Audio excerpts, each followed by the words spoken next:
Assalamualaikum warahmatullahi wabarakatuh. Perkenalkan, nama saya Devano Aryo Bagaskara, NIM I1E022066.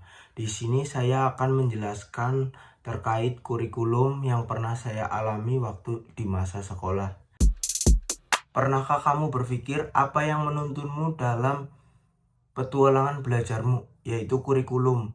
Karena kurikulum adalah peta dari lautan pengetahuan. Kurikulum bukan hanya sekedar sekumpulan materi pembelajaran, tapi sebagai peta penunjuk arah untuk menuju masa depan yang gemilang. Ibarat resep ajaib, kurikulum adalah racikan yang disusun khusus untuk menghasilkan generasi bangsa yang cerdas, kreatif, dan berkarakter. Apa sih tujuan dari kurikulum? Jadi tujuan kurikulum adalah membantu siswa mencapai potensi terbaik mereka.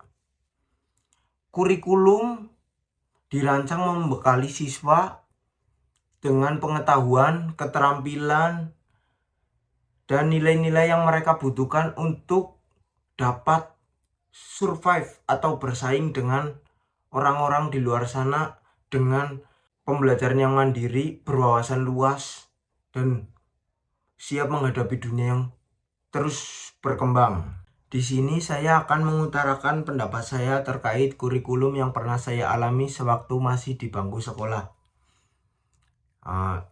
Yang pertama itu kurikulum K13. Kurikulum K13 itu lebih mengedepankan kompetensi siswa, lebih baku, kemudian fleksibilitasnya itu rendah, lebih mengedepankan hafalan. Kemudian untuk kurikulum Merdeka itu lebih mengedepankan kesiapan siswa tersebut menghadapi dunia luar. Kemudian lebih mengedepankan karakter dan minat siswa tersebut. Kemudian pendapat saya terkait kurikulum Merdeka yaitu siswa tidak boleh tidak naik kelas. Saya setuju karena setiap siswa memiliki hak yang sama untuk mendapatkan pendidikan yang setara. Kemudian ketika anak tersebut mungkin tidak layak untuk dinaikkan secara nilai, mungkin kita bisa melihat dari kemampuan lainnya, mungkin dari keahliannya, kemudian kemauan dia untuk belajar supaya bisa menyesuaikan dengan yang lain. Kemudian kita juga harus mengedepankan mental anak tersebut, karena ketika anak tersebut merasa gagal atau tertinggal, itu kita sama saja membunuh karakter siswa tersebut.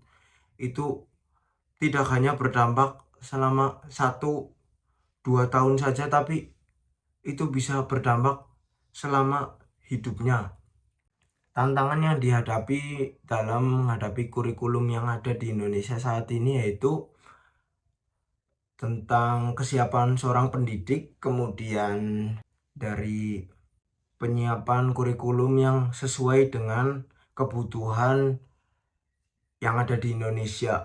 Kemudian untuk mengatasi tantangan tersebut, seorang pendidik harus mengikuti kepelatihan-kepelatihan yang ada supaya bisa mengikuti kurikulum yang baru.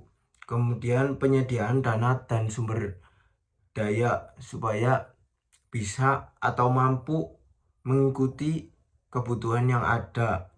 Kemudian meningkatkan komunikasi dan koordinasi. Jadi yang dulu kurikulum K13 kan itu lebih mengedepankan kompetensi, ini lebih yang Merdeka itu lebih mengedepankan karakter, terus pendekatan kepada siswa supaya menjadi pembelajaran yang menyenangkan. Harapan saya semoga kedepannya pendidikan di Indonesia bisa atau mampu memberikan atau menyusun kurikulum yang sesuai dengan kebutuhan dengan lingkungan yang ada sekarang. supaya tidak kalah atau tidak mampu bersaing dengan negara lain terkait pendidikan yang ada. Marilah bersama-sama memahami dan mengembangkan kurikulum untuk pendidikan yang berkualitas. Kerjasama dan komitmen dari semua pihak, dari pemerintah, sekolah, guru, dan orang tua, sangatlah penting untuk mencapai tujuan pendidikan yang optimal. Kurikulum adalah alat yang penting, tetapi bukan satu-satunya faktor dalam menentukan keberhasilan pendidikan. Keterlibatan aktif dan kreatif semua pihak adalah kunci untuk mewujudkan pendidikan yang mencerdaskan dan mencerahkan bangsa. Marilah kita terus belajar dan berinovasi untuk memberikan pendidikan terbaik bagi generasi penerus bangsa. Salam pendidikan.